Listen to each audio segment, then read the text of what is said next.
In this video, we remove some components, we do a bit of soldering, and someone is showing us some serious moves.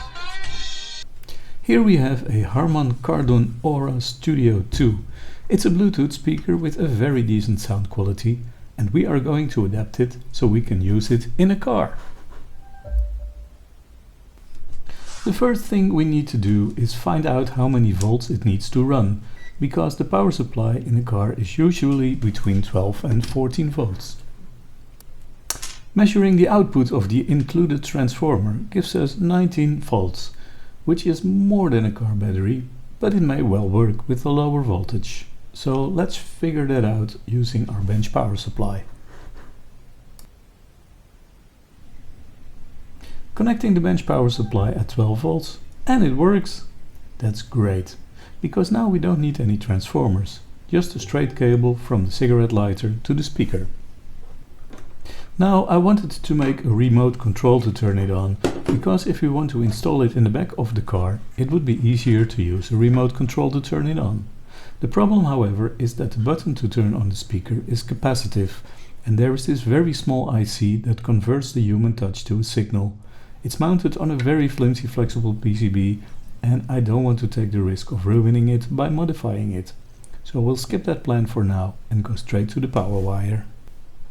To make the cigarette lighter connector, I will use this power supply cable that used to be used for a GPS system. Somehow the plus of the connector is not connected to the plus wire. Let's see what's inside.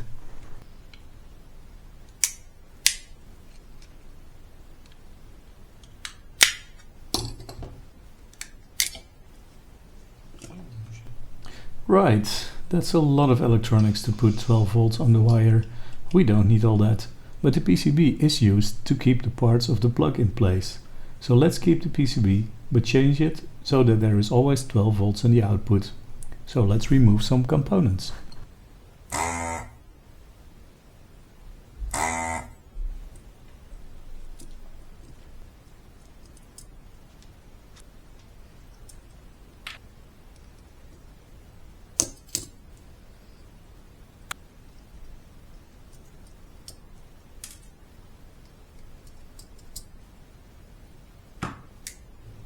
There is a fuse on the board, which is always a good idea, so let's keep that. One side of the fuse is already connected to the power input, so the only thing we need to do is make a little bridge from the output of the fuse to the wire we are going to connect to the Bluetooth speaker. In that way we have the car's power on the wire and a nice fuse in between.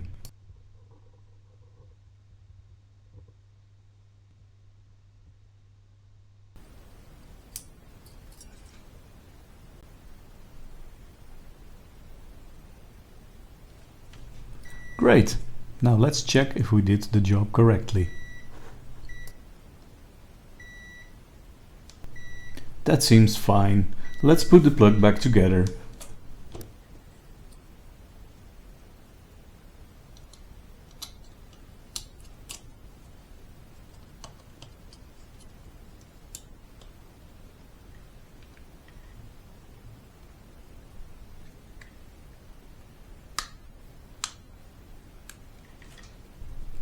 Now both 12 volts and the ground are well connected. Since we will only be using the speaker in a car from now on, we can use the cable from the original power supply.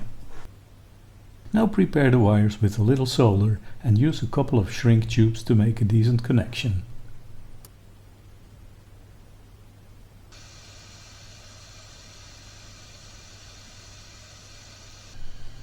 A large bit of shrink tube to cover the inner tubes, and we have our wire.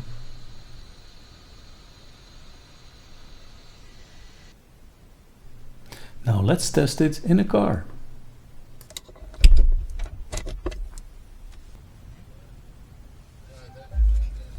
And there we go, it works like a charm. Thank you so much for watching. Please like and subscribe, and if you like this video, please consider a small donation using the thanks button, or be my total hero and join the channel by pressing the join button. Have a wonderful day, and I hope you will join me in the next video. Bye then!